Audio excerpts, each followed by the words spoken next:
sketchy, but Yeah, that is a bad road, isn't it? yeah. I mean, they even patch on the double lines. Yeah. Yeah, it's But I'm bad. used to, before we moved here, I lived on the Bluff Road, so I was used to traveling that. So I had some experience with some, bad roads and that type of stuff, right? So Yeah. nothing could be as bad as the Bluff Road. Oh, I know. I think that's where. Hello everyone. I'm just getting a couple documents here together, but let's wait a couple minutes to see if we will have a few people joining us. Hello there. Hello, Hi. evening. Can you introduce yourself? I'm Paul Bryson. Hi, Paul. I'm Crystal. Hi, Paul. I'm Bill. Okay. I'm up.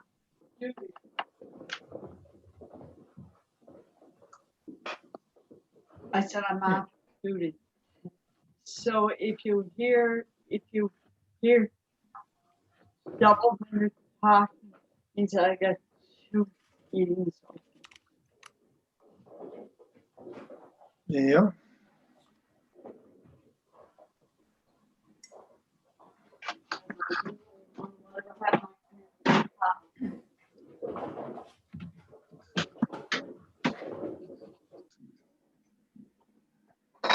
Yeah.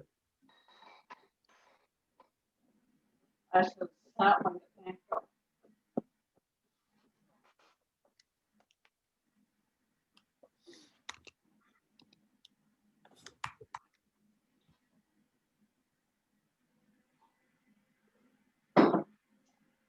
So was Supposed to be.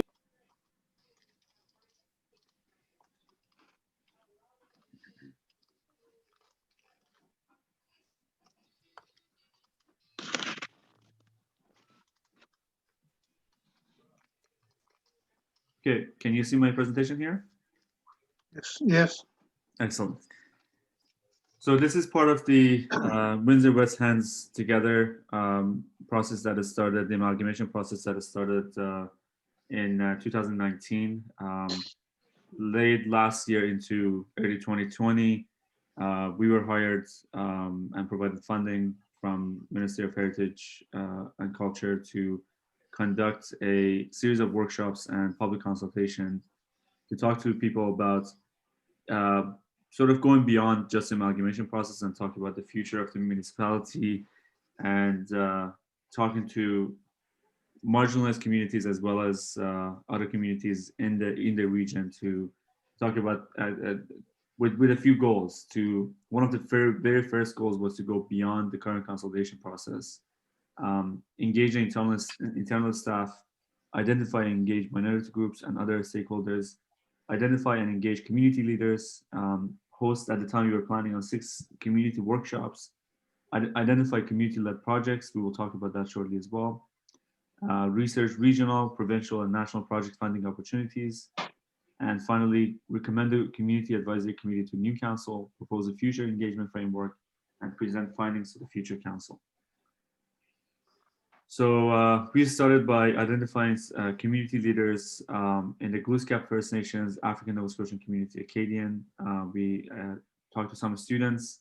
However, due to COVID, we didn't get to talk to a few other groups that we were hoping to talk to at the time. And but I will talk to you about some of the interviews we've done so far. And all the interviews at the time were before COVID and before March 2020.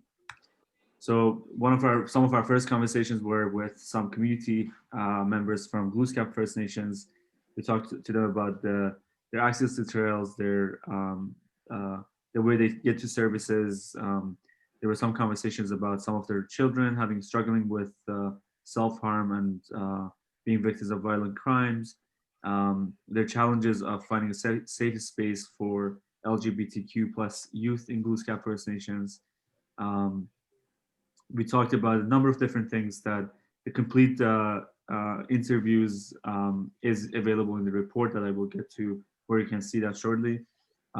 It was a very eye-opening conversation for me, for sure, and it was for many other staff members that have read the report so far. We talked to a couple of women from the Acadian community. They talked about the importance of highlighting the Acadian culture of the region, talking about the identity, the heritage, and the culture that needs to be celebrated. We also talked to African Nova Scotians and their concerns about existing forms of racism, especially environmental racism that exists. They were concerned about lack of representation of the African Canadian community of West Hants in positions of power. They talked about their access to services and their elderly and many other issues that, again, their interviews are also available. You can read the full report later. We went to school and talked to some of the youth in the community. They were really proud of the agricultural rich coastal region that they live in. They talked about the transportation issues that exist in the neighborhood, in the community. They talked about more safe spaces for teens to be able to get together, and more community integration so that their community can be working together towards the same goals. After the interviews, we had an internal workshop with staff. At the time, it was 2 different municipalities that we were meeting with. One was the Windsor municipality, and the other one was the West Hants. And the discussion at the time, we decided to bring them together into the same room to talk about the same challenges, solutions, public engagement strategies, and aspirations for the future. What we heard during the staff internal workshop was that both sides of the 2 municipality staff members were excited about the consolidation. They felt that there's a greater efficiency in the work that they can do together. They said that they've been working together on many projects, and it's good that they can finally come together and work as a single entity. They talked about internal communication that's important in sort of bringing the community together. They talked about the importance of consistency, accessibility, and transparency in community engagement. And they talked about generating more excitement and energy in participation between staff and residents. They were also talking about building trust within the new organization and with the public. At the time, we talked to Warden Zebian, who is now the mayor. He was excited about the work ahead. He saw tremendous potential in the work ahead, and he talked about the need for better engagement and representation of diverse community. And finally, he talked about improved quality of life for existing residents through better service delivery. We talked to Mayor Allen, who's retired since, and she talked about her excitement about the consolidation. She also wanted us to address that issue of house disparity and transportation issues. She also was very concerned about racial divide and some of the examples of racial divides that has happened under her watch when she was the mayor. She was concerned about those. She talked about inclusiveness and the need for education around diversity. And she talked about goals for creating unity and empowering all residents. We also talked to current CAO, Mr. Phillips. He believed in the region to have everything that a great community would need. He had faith in the organization and the staff to be able to deliver on the promise of consolidation. And he also had really great goals for empowering and trusting expertise of his staff in delivering consistent, collaborative, and continuous relationship with the public. And he also talked about considering important initiatives such as diversity hires and to better represent the rich culture of the region. So out of all the conversations that we had, we identified a few themes and findings that I'd like to share with you today. One was improved public transit. First and foremost, in every community, no matter which one we went to, they talked about the importance of having access to transit and being able to get to services. And also being able to go to other regions to see friends and family and such. They talked about, one of the things that we identified is strengthen advocacy for physical and mental health services. This was, of course, before COVID, and obviously this would be a more important issue post-COVID. One of the other ones was targeted education and awareness programs to draw attention to the region's rich social and cultural history, particularly to address issues of systematic racism. There was also the theme of greater diversity and representation and inclusion in all areas of administration, governance, and decision-making process. Improvements to community infrastructure such as trails and roads was a consistent message across the board. Affordable housing kept coming up as an emerging issue in the region. Creating belonging through community-led projects was another theme that we identified. We'll talk about that as well. And finally, the expectations of ongoing and consistent engagement and relationship building between politicians, staff, and the public. As next steps, we were hoping to have 6 workshops, but unfortunately, COVID put all of those plans on hold. We tried to have a second start. We had all the community meeting rooms set up, but unfortunately, second wave hit, and we decided that it's safe not to be in person, and we are holding these sessions online. In the absence of the online sessions, we have been able to compile all the information on the website, which I will walk you through here shortly. Okay, can you see my screen here again? Yes. Okay, so this is the website, whrmtogether.com. I believe this was printed on the pamphlet as well. So here you can find a little background about what the project is all about, the timeline we've taken so far, what we've done so far, what we are doing now, and what we are doing next, which is doing an analysis of consultation information, prepare a final report, and presenting the findings to the new municipality. Again, in the absence of being able to go to the community, we have provided a survey that you can click on it. If you haven't taken the survey, I encourage you to take it. It takes about 15 to 20 minutes. It does say 20 to 30 minutes, but the averages are shorter now. So you can take this survey here.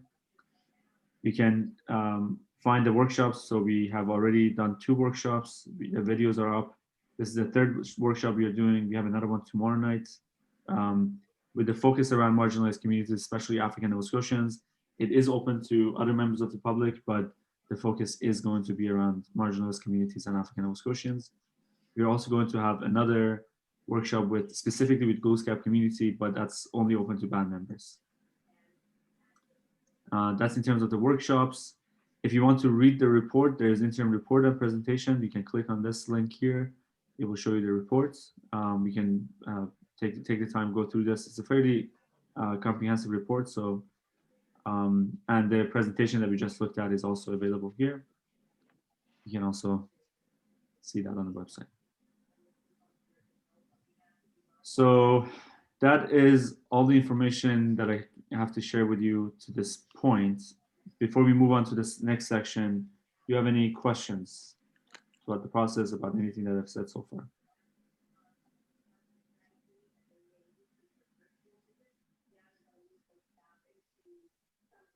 Okay. Barbara, any questions, any comments? Anyone else in the room here that would like to make any comments?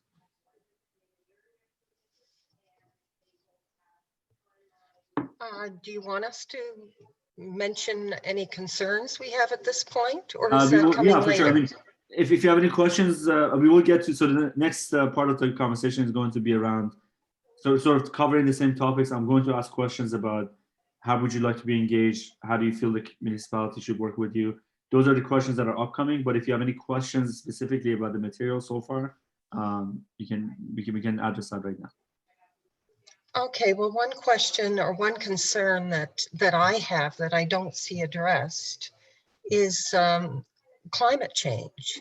I noticed on a couple of the points you mentioned aging rural population, and you talk about improvements needed to community infrastructure.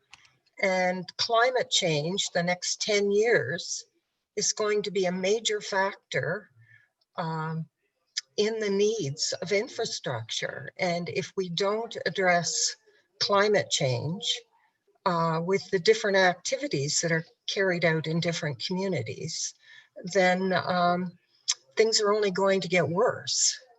So that is an excellent point, Barbara. And this is why I'm glad that we can have, the more we have people coming to these sessions, the better, because that is actually absolutely something that hasn't come up yet, and that is something that needs to be added, especially with, both from a scientific perspective and also the funding perspective. The federal government is looking at funding projects and funding community-led projects. please. And one thing in particular, right now, I don't know how much you've been following the lay report at the provincial level, but the fact that there has been nothing done to address the clear cutting that is taking place. I'm sure you've heard about the moose habitat in the Digby area that has been in the news the last little while. Well, it's not just clear cutting in that area. There are sections all over the province that are being clear cut, but that's on Crown land. And the reason I'm drawing attention to the point about the age and rural population is where I live, there are a number of landowners who would be in probably the 60 to 80 age group. And several of these have woodlots. And right now, there are no provincial rules about clear cutting. So I guess my fear is, well, first off, we know that one of the cheapest ways of addressing climate change is to use our natural resources, such as forests can be properly managed to sequester more carbon. But once a large area is clear cut, you no longer have that ability. You don't have the capital that you need in order to sequester the carbon. So I guess one of the concerns I have with aging populations is it could be, the property could be left to children who aren't really concerned about this area, and or they may need the money. And once the area is clear cut, there's very little we can do to get back the potential we would have had to sequester carbon. So I think the point, your greater point about the climate change is something that we have to definitely address in our report. So I thank you for that. And in terms of the solutions and all that, have you taken the survey yet, Barbara? No, I haven't yet. Okay, so when you get a chance, take the survey. There's a space there that you can actually talk about in greater detail in terms of solutions. But it is, I think, climate change, you're absolutely right. It needs to be addressed in our report. And just so you see where we are on this as well, our report, we are doing the reports, and we're going to report to the new council that is in place now. That report may or may not make its way to the province, but we are hoping that it would, because the funding is coming from the province. But we will definitely do what we can to reflect your comments. I'd like to add to that. The forestry issue is important to the climate change from the management and control of water supply as well. The reason we get these flash floods and so on is that the forests have been cut and there's nothing there to retain the water. Our water supply, our health into the future for our water supplies depends on proper forest management. And that's another area I think that the municipality can help with in terms of having policies or at least guidelines for working towards. Absolutely. There is cutting going on around the Falmouth watershed at this very moment.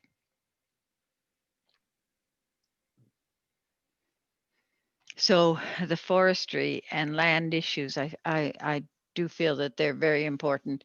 And when you lump them under environment, everybody just thinks, oh, that's a luxury and we have to have jobs instead. But no environment, no economy. Yeah. Well, that is one thing I noticed on the list of items on our sheet. There's nothing economic there. There's no development on that list. Yeah, so you're talking about this list here, right? The piece that came out in the flyer. The themes, you mean, right? Yeah. Yeah, I think yeah, that's great. So what we are doing is we're reflecting back what we are hearing. So I think this is the point of this conversation here. So absolutely, I think. Yet a number of us attend the meeting in Somerville, in which we made a number of points to the committee about the economics and the development of the area. So what do you specifically, can you talk about what is specifically on the economic side of things? Specific you're talking about? Yes. Well, one of our concerns is the amount of farmland that is being abandoned and let grow up. That there's economic opportunity being missed if we can arrange some kind of a structure which would work towards reusing that land, putting it back to use. Right.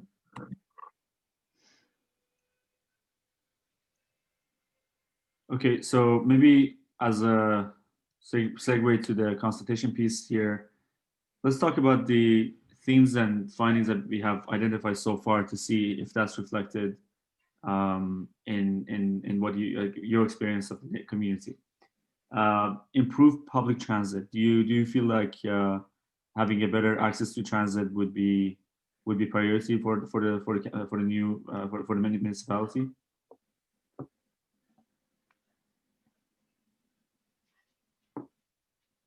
Carol, do you want to talk about that?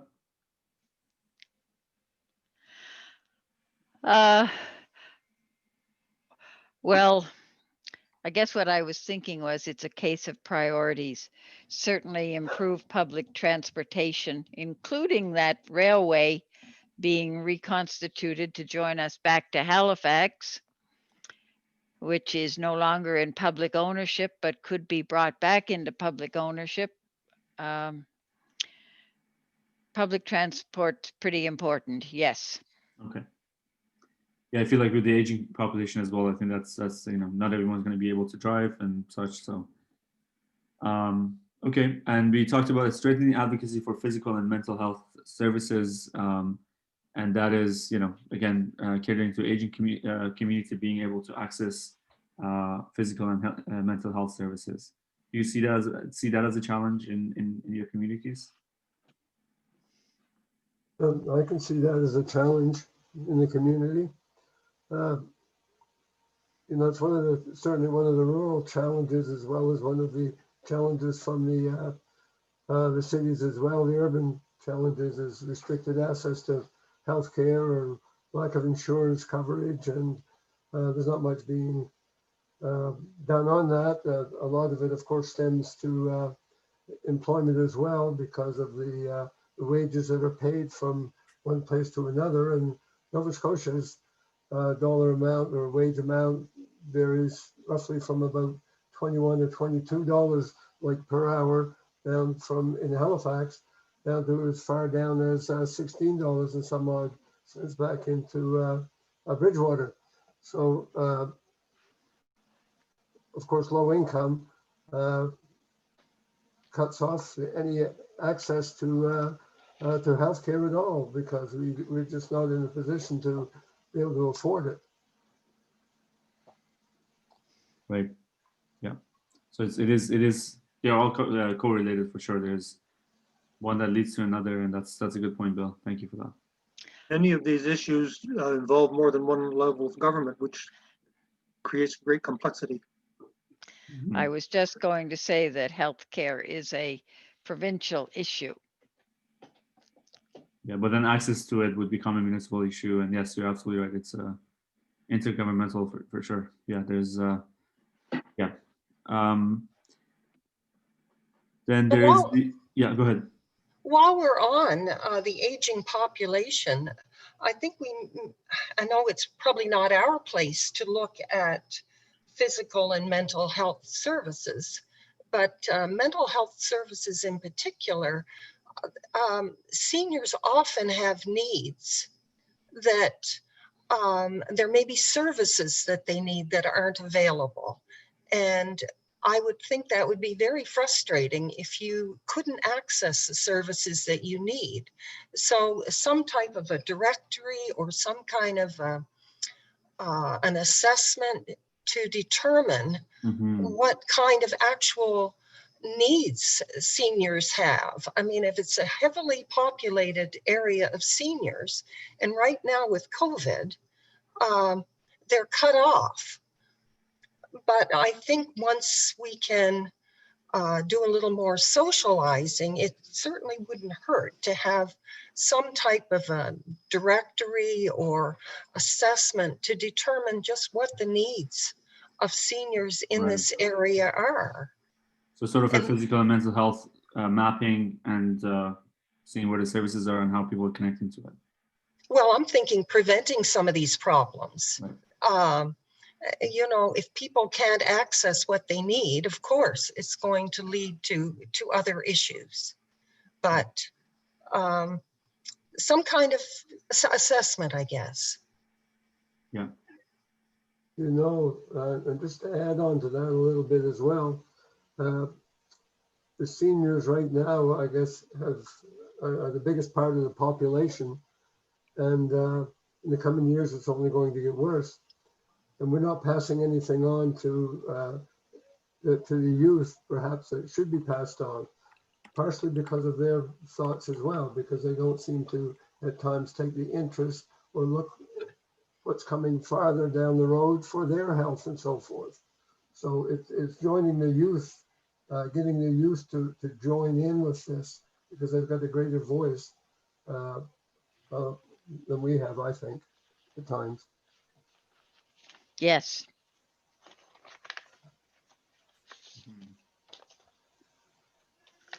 And I see Don has written in the comments here that what about internet access at our community halls? I think that, Don, that's a really good suggestion. And I think Develop Nova Scotia is working on extending rural internet. And that one of our goals is to identify some of the project funding opportunities. So that would certainly be one of them. And Bill, on the issue of youth, I think you're absolutely right. I think you know, there needs to be more involvement and more inclusion of the youth in the conversation. So we'll make sure to take note of that as well.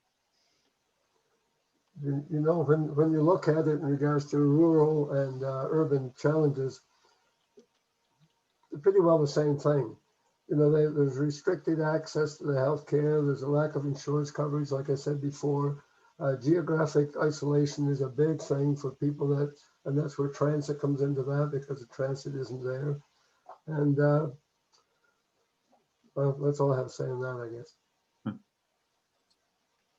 So one of the other things we've identified in our report, obviously talking to some of the marginalized communities, was the issue of racism and the need for addressing it and better representation in the municipal government and council and such. How do you feel about the issue of racism in your communities? Sort of an open question.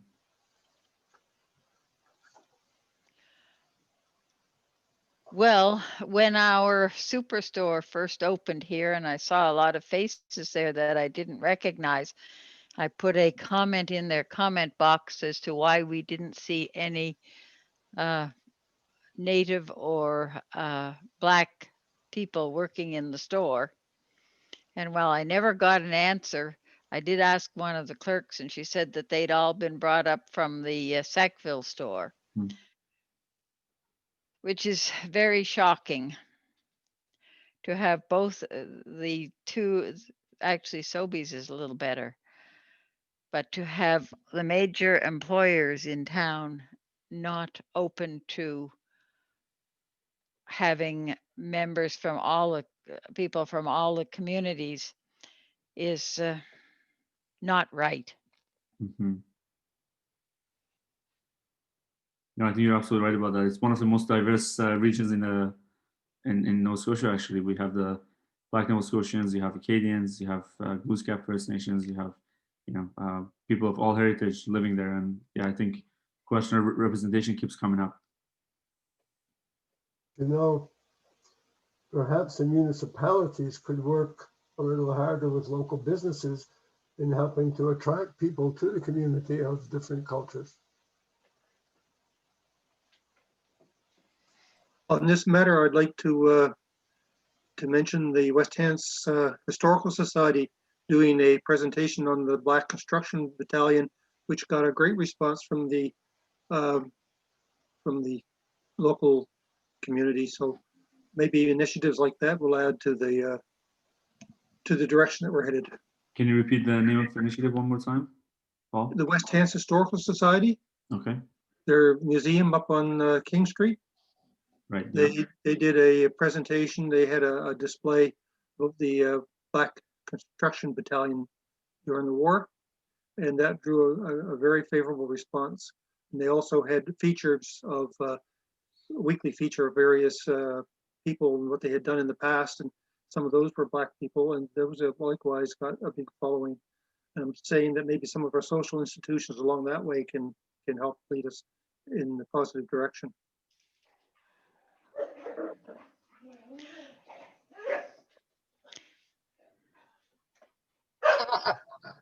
I'm also getting a comment here from Dawn. She says, check out the Avon River Heritage Society. They're making great stories towards revealing an early history with the diversity. Thank you for that, Dawn. Go ahead, Barbara. And one point I'd like to make is when we're looking at the First Nations, I know when we gave feedback to questionnaires about forestry, one thing that had been recommended was the type of forestry, and I can't remember the actual name. It was a Mi'kmaq name, I believe, that is sort of a way of doing forestry that I think that we should follow. It basically recommends that we leave enough of the forest so that it can continue for 7 generations. And this is what had been recommended by the Leahy report. So I think members of the First Nations would be great to have them show us or demonstrate how this can be done in our forests. So I think it would be a great opportunity for some of them to take a leadership role. Yep, I think that's really fun. We are looking for community-led projects. We will get to that shortly as well. And I think community-led projects that can bring different communities together would be an excellent recommendation to council for sure. How about the issue of racism itself? Do you think that's an issue in the communities that you live in? Have you seen examples of that happening? Do you think there is more work needs to be done to address racism? What are your thoughts around that? Yeah, I totally agree with you.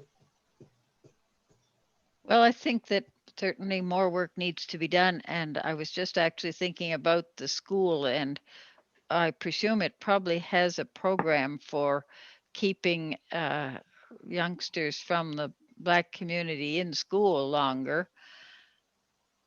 But, you know, the Black community in Windsor has a long and very respected history. And I think there's a deep level of respect among the older people. They may not intermingle much, but I think that in some of between the various old families that are both white and Black settlers, that there is a level of respect. I'm thinking of the Paris family, whom I had the pleasure of working with, and you know, some of the other families. I mean, we have a very famous poet, George Eliot Clark, who does respect having come from Hants County, although in some ways he often doesn't have much good to say about it in his poetry. Right. Thank you for that, Carol. So how about the issue of, let's just change the theme to affordable housing. In your experience, is that an emerging issue? Is that an issue that is already here in the community? I mean, with the prices going up the way they are in Halifax, you know, I think there's going to be a lot of spillover, but I want to hear from your experience. How are you experiencing affordable housing in your communities? It could be either a rental or purchasing.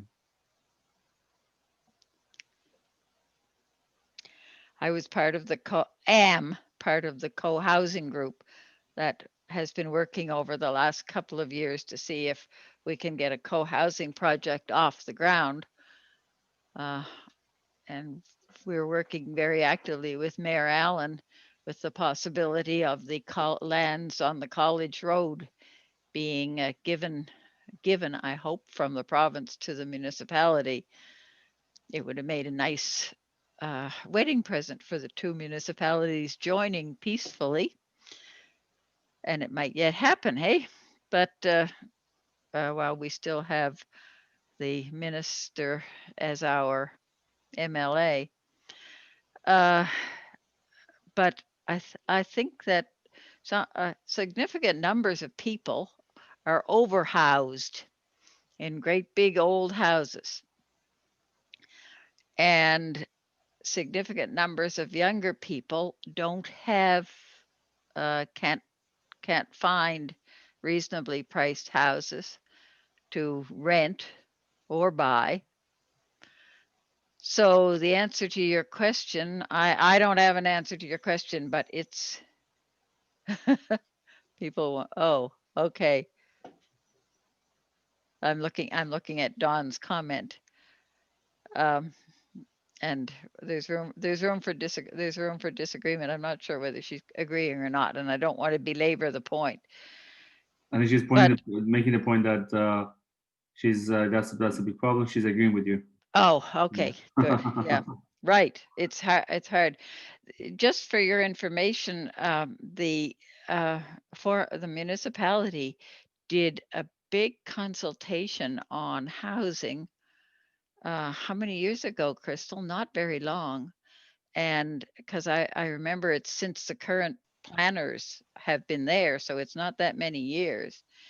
And I can remember sitting in 3 Mile Plains School talking about it, and a young man from the Black community came in and sat down and talked for a long length of time about the fact that he and his pregnant wife could not find decent rental accommodation.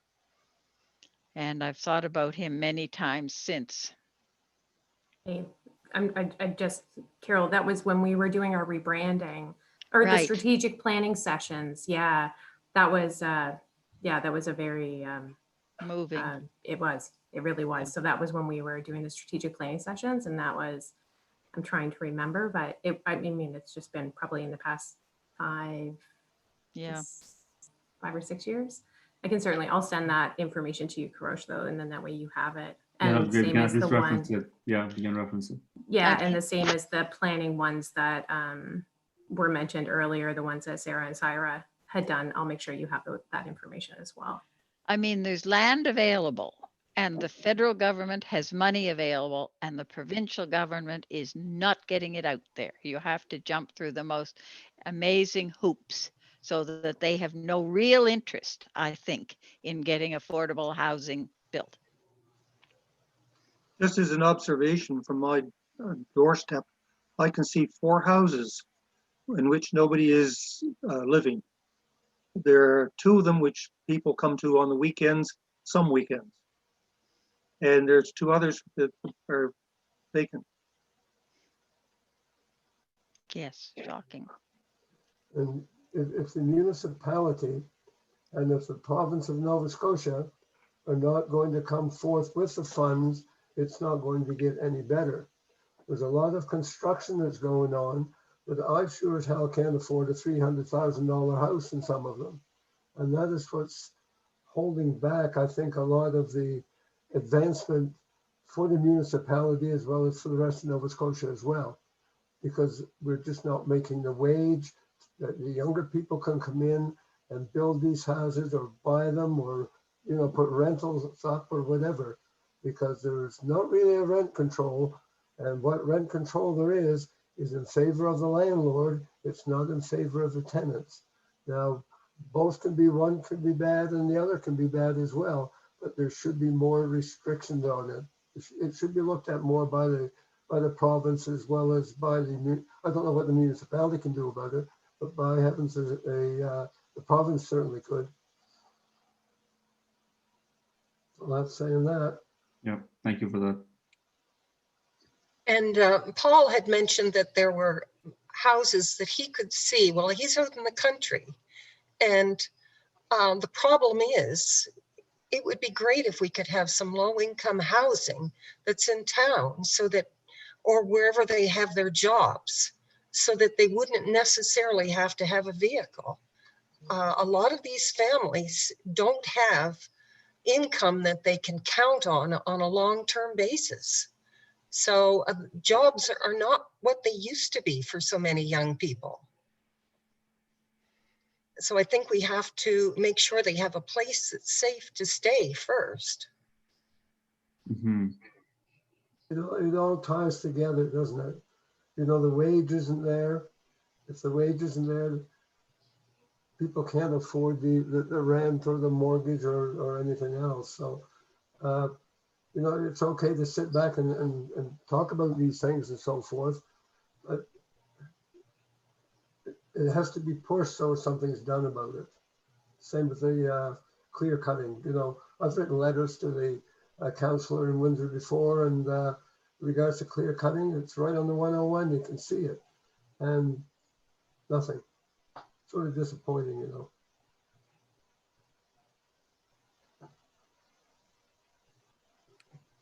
Okay, well, thank you for that. I think that does bring some focus into the issue of affordable housing.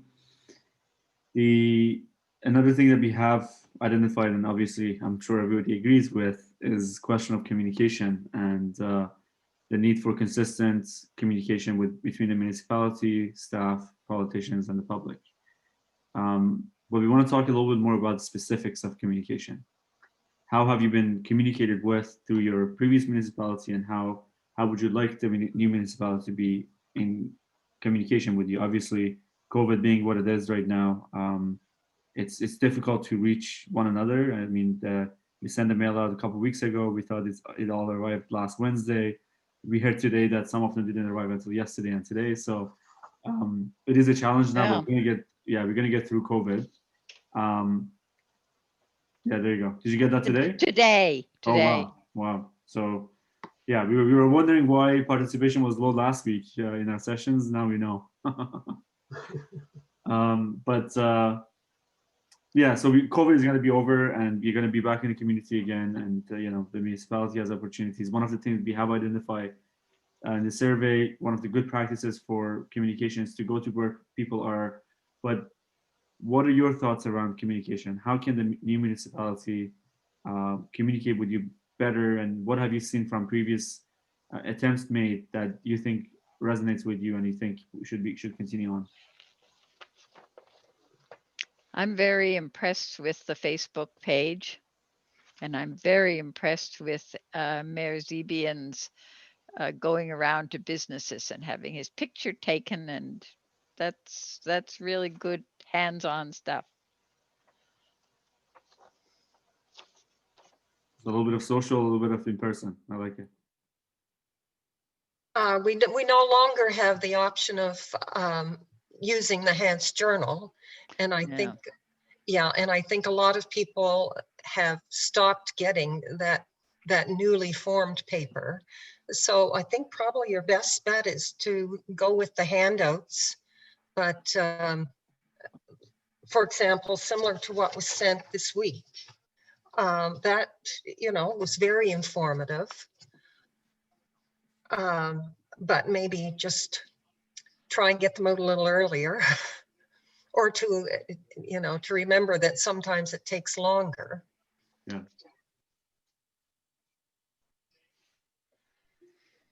I have been very impressed with members of council coming to community meetings and speaking. Yeah. For example, on the issues of the landfill and other issues, but they certainly, in our area at least, have made quite an effort to speak to us directly in person. We should make a point on that as well, that we had a question why the members of council are not here in these sessions, and that was a specific question to them, so that this conversation can stay at this level. We don't want it to be a back and forth between councillors and the public. So if you don't see them here, it's at the request. It's by design. But that's good to hear that they're out and taking issues seriously. If you would excuse me, friends, I have a commitment at 7 o'clock and have to leave you now. Thank you for the chance to participate. Great. Please make sure you do the survey when you get a chance. I have done it. Thank you, Paul. Bye-bye. So there's the next topic that I'd like to talk about is community-led projects. And those are the kind of projects that, here we go. The type of projects that, that brings the community together. One of the goals of this consultation is to identify projects that can create a sense of belonging through doing work together. You see the question in the surveys when you take it, if you've already taken it. We talked about a little bit about the, issue of race and such, but what are there any specific initiatives that you think you've seen that you think should continue on and should continue receiving support, or other initiatives that you think would be worthwhile to pursue and to get funding and find funding for them?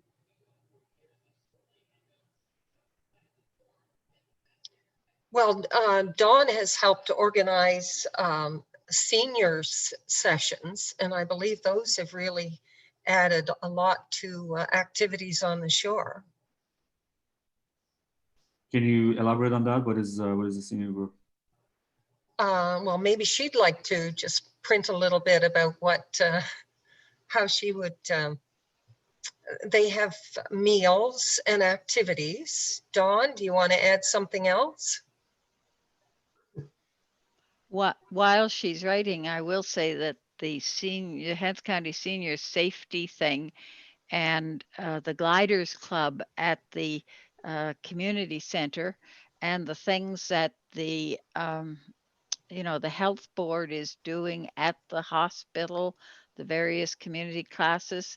They put out quite big brochures for the first couple of years, and I noticed it's got a lot smaller, and I understand why this year. But there actually is a surprising amount for seniors. Isn't it? That's really good. Because in hand sport, there isn't really.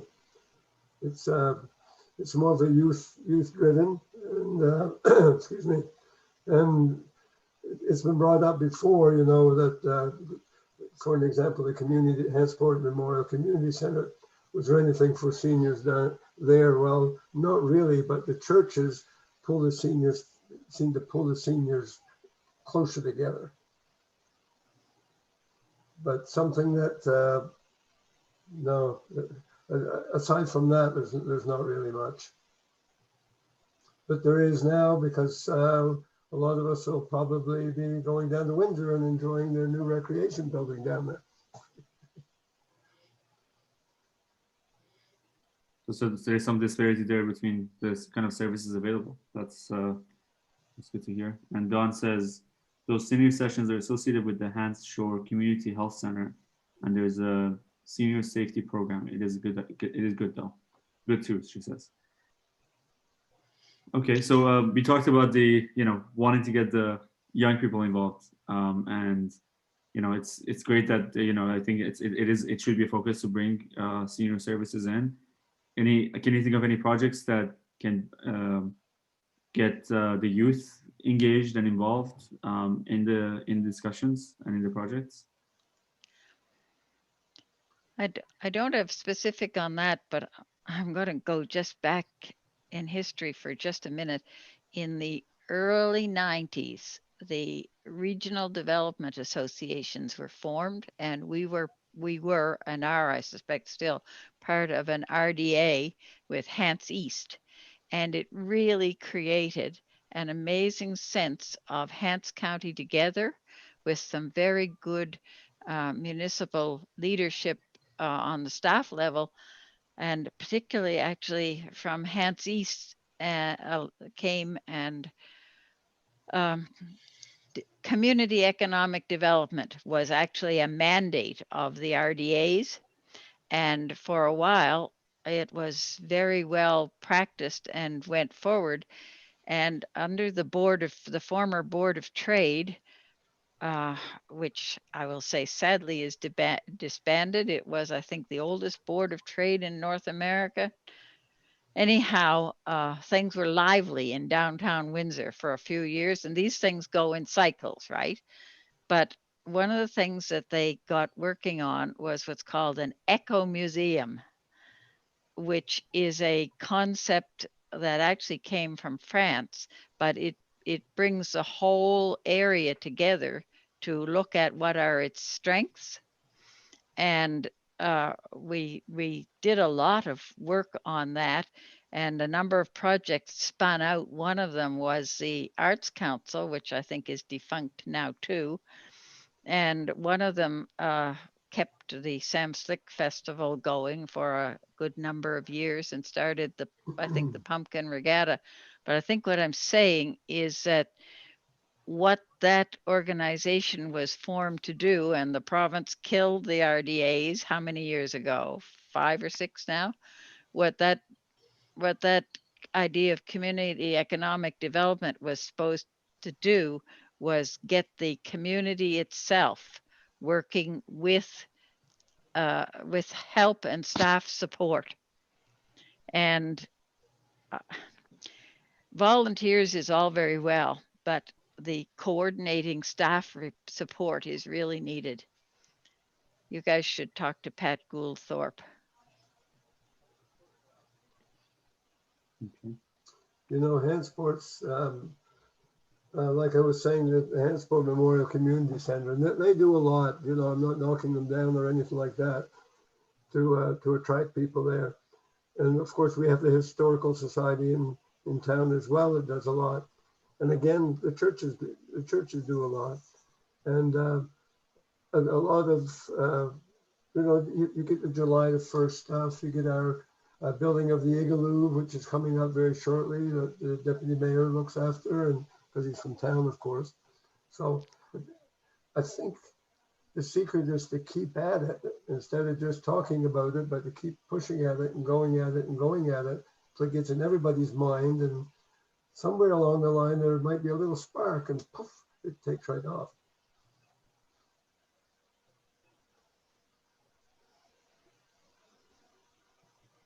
Don also saying that, yeah, we did receive that, Don. I sent an idea to Crystal a few days ago.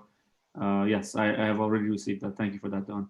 The project could bring together cultures and history and ecology of the Avon River. It needs 3 levels of government, though, or at least 2 could be incrementally accomplished too. Thank you for that, Don.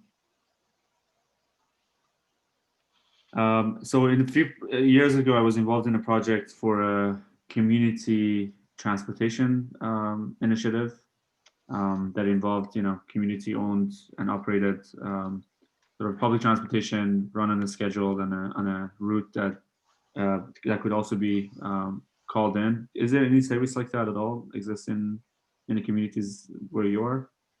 Is there any funding available for something like that? Is there a service available for that right now? It's dial a ride, isn't it? Is that what you're saying? Is that an existing service there? Crystal, do you know anything about that? Yeah. And is that accessible to all the communities?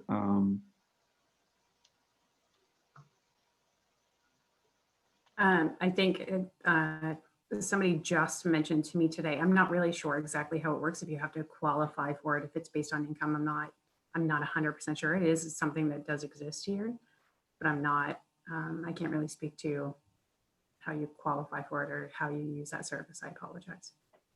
Actually, some people won't use it because they find it too expensive to go into the hospital. It's in Halifax. Right.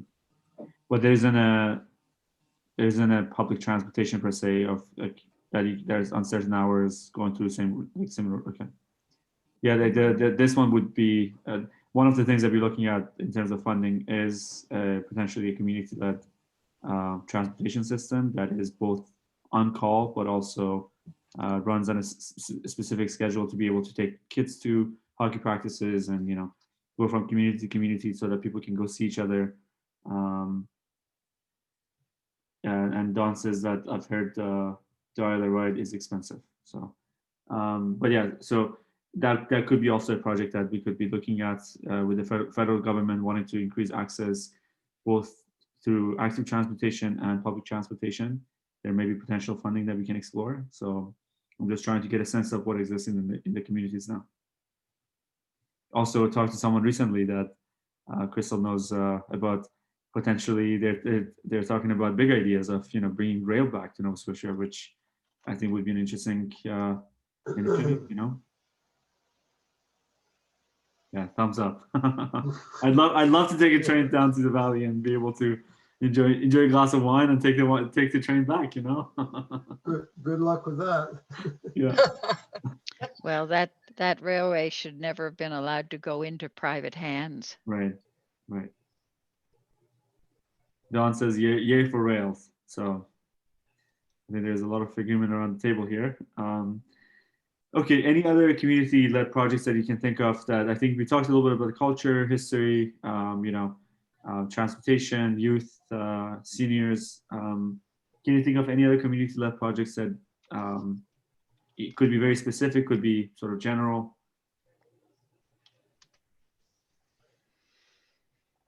Can I just take the opportunity and just, because some may want to speak to it or whatever, I did receive 2 phone calls today specifically about they were looking for resources for seniors. So one of the ladies was 90 years old and still living on her own and was looking for resources too. She had said even simple things as changing her light bulb because she can't get up on a stool, and she lives in Union Corner here. So she says she has a neighbor that comes and will help when he can. And, but it was like, bringing in the wood for her wood stove, like just to her wood box that's inside and, or salting her driveway or her deck and that type of stuff. So anyway, one of the suggestions that she had was that if there was a community group or something that we could get started where you pay, even a membership fee. So if it was somebody who was living on their own, that they still want to live on their own and are capable of doing it, but just those little tiny things like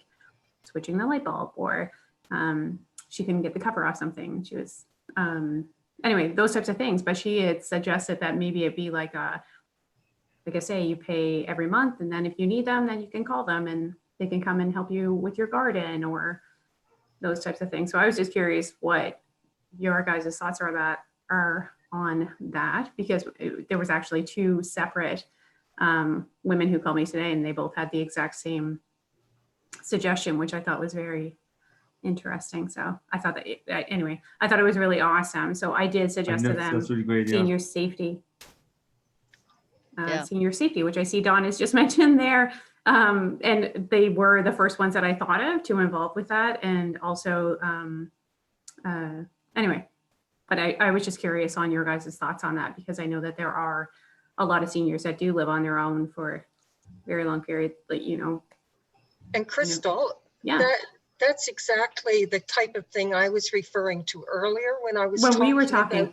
Okay, so there was 3. Yeah, so 3 of you today. No, earlier this evening when I mentioned about support for seniors to prevent some of these mental health issues. If somebody's frustrated because they can't get jobs done that they need to have done, and what I would like to see is some kind of a committee set up at the municipal level where these individuals are vetted properly, so that you know whenever you call this contact number that they can be trusted in your home.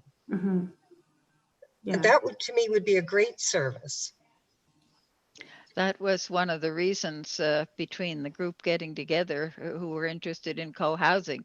We all could see this coming down the pike at us fast, including the woman who was 55 and was looking after a number of horses, and right up to the woman who's 80 who still can shovel her own sidewalk, but sometimes it's hard. Yeah. Anyway, I just thought it was a really interesting concept and something that, I haven't quite thought that far ahead, like that far down the road, but yeah, just, and she was talking about just in her community. So like I say, literally she just lives up the road from me here in Union Corner, but she was like, I know of, 5 other people right in her area that could all use or benefit from something like that. So And she did reference 211 because obviously that's something that we all have access to. But anyway, I was just curious on your guys' thoughts on that. Just We because think it it's a was- great idea. Great Okay. idea. Okay, great. And Don says there's something, there are so many people that I know of that this type of service would help. This could supplement a person's retirement if their pension is quite small. And I think another way of looking at it also is we talked about affordable housing, and there's this concept of co-housing with younger people that has been taken off in other places, and services that help connect the seniors with the youth that are looking for housing. And that has been a very effective way of going about affordable housing, loneliness, like, solving loneliness, and also the services that you're talking about, shoveling driveway all the way to changing light bulb and keeping someone company, right? Yeah. What are your thoughts around that? Well, if it sort of works something like the food banks, it would work really good, wouldn't it? Mhm. Which is all volunteer. So I think that's an area definitely, Crystal, that we need to explore. I think that's a lot of interesting things here. Another thing that I have come in contact with, you may have heard that Bridgewater is working on a project that is about retrofitting old homes to addressing climate change and addressing energy poverty. That received funding from the federal government through Smart Cities Challenge. I see that beautiful wood stove in the behind you there, and it makes me think about energy and initiatives around energy. Do you think a program that helps with retrofitting old houses, providing more sustainable ways of providing heating in the homes, is that something that you see being a challenge? Is the housing older in the communities that you live in that require retrofitting? What are your thoughts around that?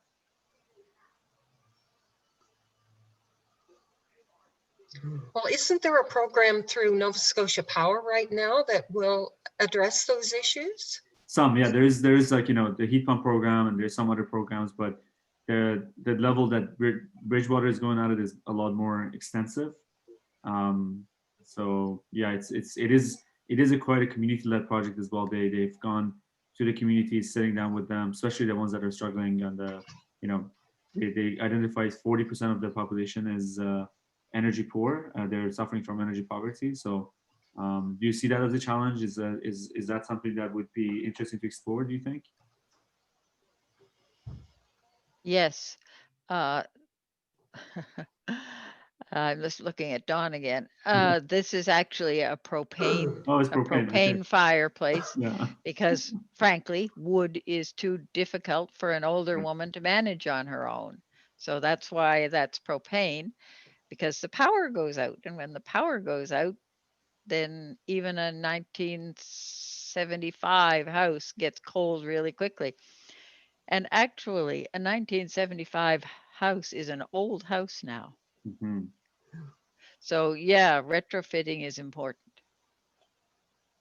There was a program called Residential Rehabilitation Assistance, which was very good. And that was joint municipal, federal, and provincial. Might even still be running. It is again connected to a lot of the topics we talked about economic opportunities, like talking about climate change. We talked about services that help seniors get together, be able to get by. So I think, yeah, this could also play in the same. And there is funding available for it potentially federally as well. So something to explore there as well. And it creates jobs. That's right, exactly. Yeah. Yeah, good paying jobs that hopefully can bring more people to the community and help them settle. Yeah. And Dawn has tried to teach her cats how to help her, but there hasn't been any luck there. So. Okay, can you think of any? So before I move on from the topic of community-led projects, are there any? So I'm kind of bringing some other examples in terms of transportation, energy. We talked about. I think there are a lot of good conversations that are happening here, because I think at the core of what we are doing is that recommendation to council for community-led projects. Is there anything else that you can think about that can help make life better now and also bring the community together and help with some of those maybe racial divides and segregations that have happened in the past?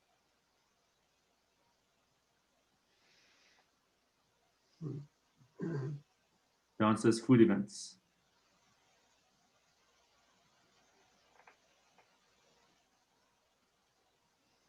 John, once COVID is over, you have to have everyone over for a barbecue.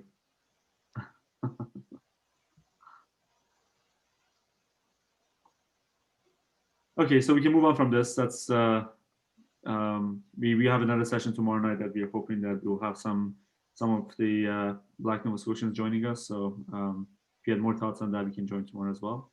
I also noticed that I apologize, I missed all the emails here about having issues with the passcode. I see a couple of people that did have issue with the passcode have been able to connect. Was it the email wrong or? You left off the 7. 7, yeah. Oh, I apologize. I see. Copy and paste it there. Okay. Okay. I think we covered a lot of ground today. Crystal, is there anything you'd like to ask further? I think this is a very engaged conversation here. I'm enjoying it very much. Yeah, no, it was great. It was great. I was speaking with Barb earlier, so I'm really happy that you were able to join, Barb. That's great. Welcome. And well, all of you, obviously, all of you were able to join. But no, I think it was an amazing conversation. You guys covered so many topics that, yeah, as always, they're great. I don't think I have anything else. But I mean, if you guys do think of things, I think it's important to say too, like after this conversation, most people will, you keep thinking about it and think of stuff that you've missed mentioning or anything like that. So feel free to reach out to me, either email or whatever, and we'll get the information to Karosh as well. Like we'll make sure it's all included. So don't feel as though when the session ends that you have to stop talking about it. So far, we do have 60 responses to the survey, which I think is 61 actually. I have one more. I think it's great. I think surveys are coming in. The survey is going to be open until the end of the month. A lot of good responses coming in there as well. So thank you for taking the time on that.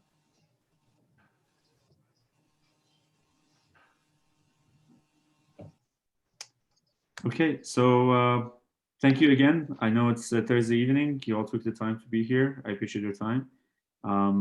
If you know people that haven't heard about this, we apologize for the mail not getting in time. Do spread the word. We do have we have another session tomorrow night. If necessary, we'll have another session. Encourage people to take the survey.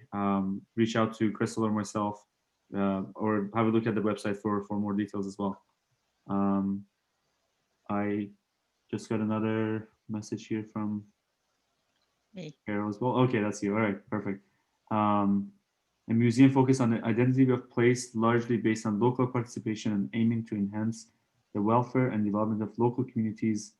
Eco-museums originated in France, the concept being developed by George Henry Riviere. And okay, I apologize, I don't speak French, but who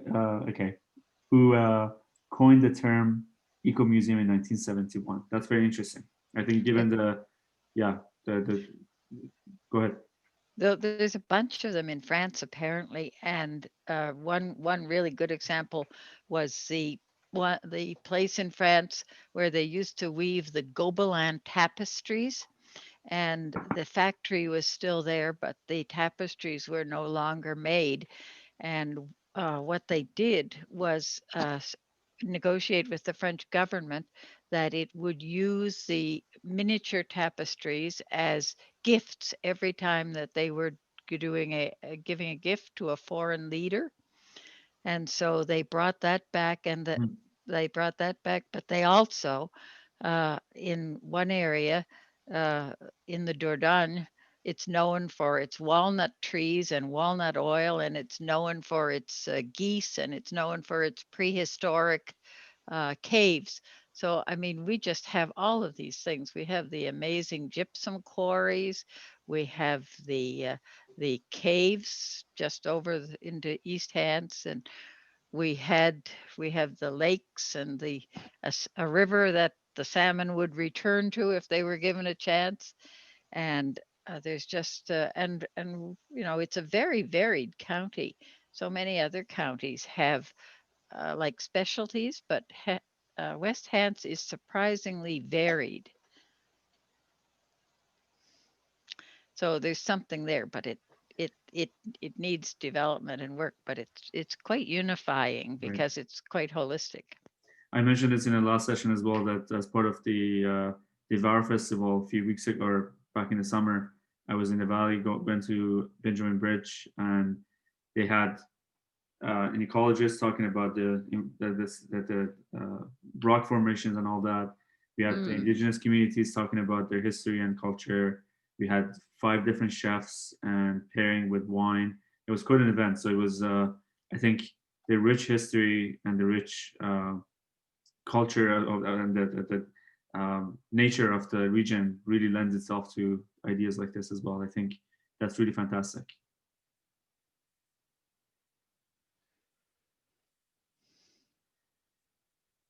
Thank you for your work. Thank you. So with that, if any other ideas before we close the meeting tonight? You come up and shovel my driveway if you wish. Yeah, I've got a big drive. Look, my fake B&B in Windsor needs shoveling as well. So, well, good luck with that, Bill. If that service existed, you could have just called. You see, it all comes back. If you had that service, you could call a young guy coming in and you know, shoveling the. Thank you, Don. Thank you, everybody. I appreciate your time, and we'll talk soon. Okay, bye now. Bye-bye. Bye. Bye.